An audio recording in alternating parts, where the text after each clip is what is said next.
WhatsApp miss আসসালামু আলাইকুম। আজকে আবারও চলে আসছি আমি একটা ব্লগ নিয়ে। সো আজকে আসছি একটা স্পেশাল জায়গায়, স্পেশাল একটা প্রোগ্রামে।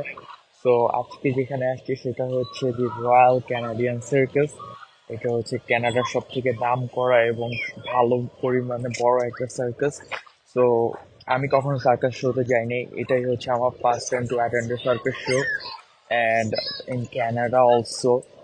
কারণ বাংলাদেশে কখনো আমি দেখিনি যে সার্কাস শো হয় বা কীরকম, আমার কোনো ধরনের আইডিয়া নেই। সো আমরা আজকে সার্কাস শোটা লাস্ট ডে। আজকে আমাদের এখানে ভিক্টোরি ডে, আর আজকে এটা লাস্ট ডে। তো আজকে আমরা 5 শো নিছি, যেটা 11টা বাজে। সো আমরা এসে পড়ছি এখানে মাত্র। বাট এখানে আসার পর যা দেখতেছি, এত পরিমাণে ভিড়, এত পরিমাণে লাইন, যেটা বলার বাইরে। ছোট বড় যারা আছে সবাই, গার্জিয়ান প্যারেন্টস সবাই আসা ভরে গেছে, এত বড় লাইন। তো আমি আপনাদেরকে দেখাচ্ছি, আপনারা দেখেন এবং মজা করেন, উপভোগ করেন। ভিতরে অনেক সুন্দর সুন্দর অবশ্যই জিনিস দেখা যাবে। তো guys, let's check it out. Guys দেখো কি পরিমাণে মানুষ, মানে মানুষের কি বড় লাইন। লাইন শেষ হচ্ছেই না, এত বড় একটা লাইন।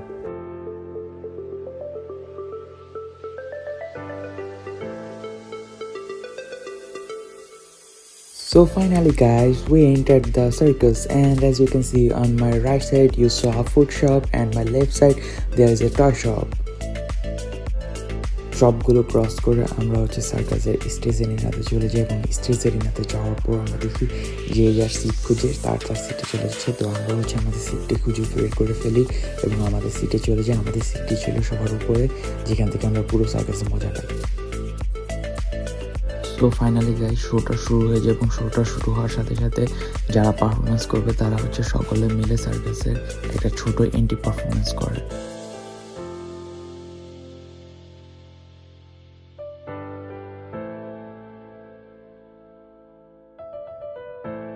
এটা ছিল ফার্স্ট পারফরমেন্স, যেখানে শো এর হোস্ট ও পারফরমেন্সটা করে।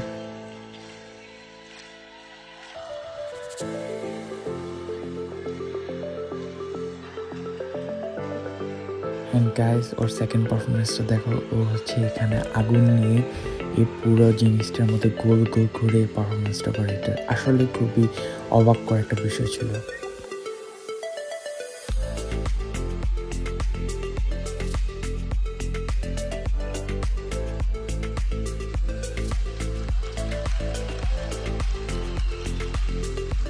ছিল third and most funniest performance, যেখানে ও বোঝাতে যাচ্ছে যে ও বাড়িতে বেলুনটা ফুটাবে, আসলে ও বাড়িতে আসলে অন্য একজন এসে বেলুনটা ফুটাই দেয়। ছেলেটার সাথে আবারও প্র্যাঙ্ক করা হয়। ও এসে 1 2 3 কাউন্টডাউন দেয়, আর এটাকে নিচে মারে, আর সাথে সাথে বেলুনটা ফুটাই দেয়। এটা ছিল ফোর্থ পারফরমেন্স, যেটা ছিল একটা ডান্স, একটা কাপল ডান্স করে। ওরা আমেরিকান গট ট্যালেন্টে পারফরমেন্সটা করে। সো ওদের পারফরমেন্সটা আসলে খুবই আই ক্যাচিং একটা পারফরমেন্স ছিল।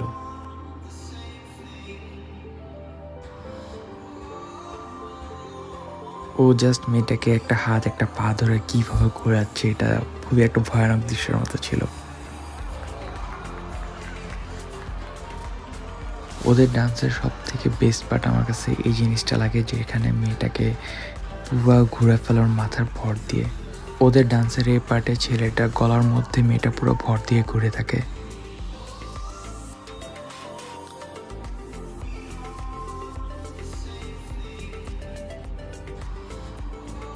এটা ছিল ফিফথ পারফরমেন্স, যেখানে ইন্ডিয়ান গানের মধ্যে মেয়েরা ডান্স করে, আর ওদের ডান্সটা খুবই অসাধারণ ছিল।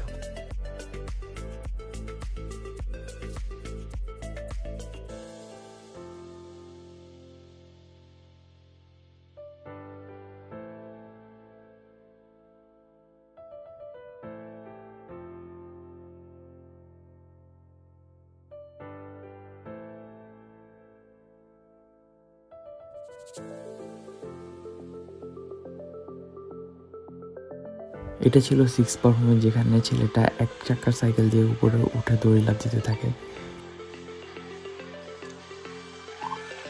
গাইস জাস্ট সি, ও এক চাকার পর ঠিক এক চাকার 3টা চাকা একটার উপর একটা, এরকম 3টা চাকার উপরে ভার দিয়ে ও সেইগুলোর উপর দিয়ে উপরে উঠে যায়। এটা আসলে একটা অবাক জিনিস।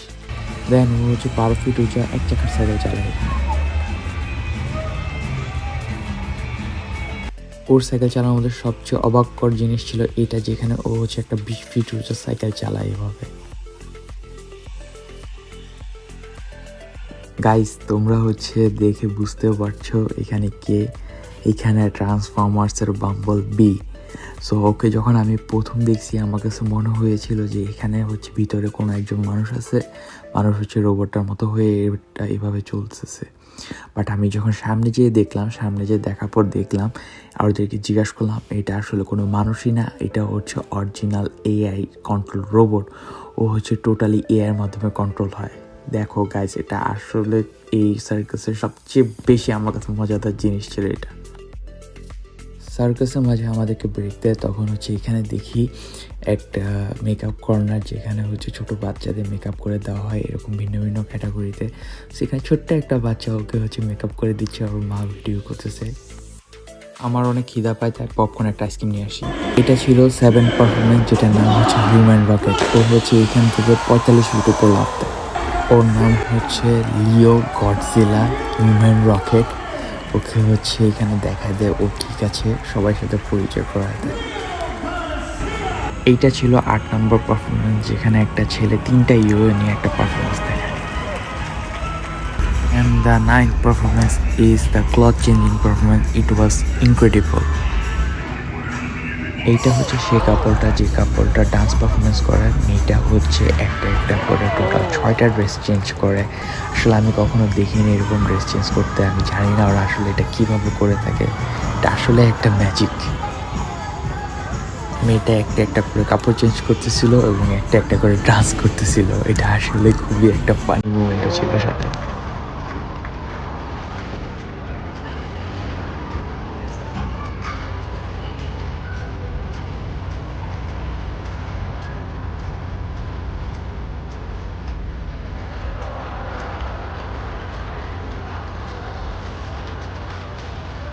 When it was about their last performance, they changed with a red dress. So finally guys, এটা হচ্ছে 9th and the last performance of the show. এটা সবচেয়ে একটা ইনক্রেডিবল পারফরমেন্স ছিল, যেখানে এই স্টেজটার ভিতরে সব বাইকাররা এসে ওরা হচ্ছে এখানে বিভিন্ন ধরনের বাইক স্ট্যান্ড করে। সো এটা ইন্ডিয়াতে অনেকে মদ কা কুয়া নামে পরিচিত। সেইখানে একটা পর একটা এরকম 3টা বাইক এসে একটা পর একটা স্ট্যান্ড করতে থাকে। অ্যান্ড সবচেয়ে লাস্টে যেটা হয়, 4টা বাইক আসে একসাথে। 4টা বাইক আসার পর স্ট্যান্ড করতে যেয়ে এখানে হঠাৎ করে একটা অ্যাক্সিডেন্ট হয়ে যায়। উপর থেকে একটা বাইক পড়ে যায়, ওর সাথে আরেকটা বাইকও পড়ে যায়।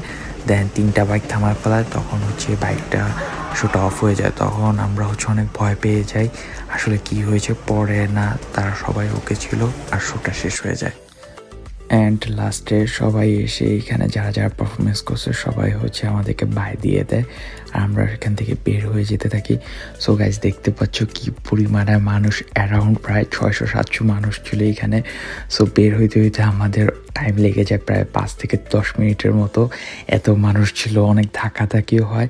সো ফাইনালি গাইজ আমরা বের হয়ে যাই এখান থেকে। এটা আসলে খুবই একটা মজাদার ছিল একটা জার্নি। এই শোটা হচ্ছে আবার নেক্সট ইয়ার হবে।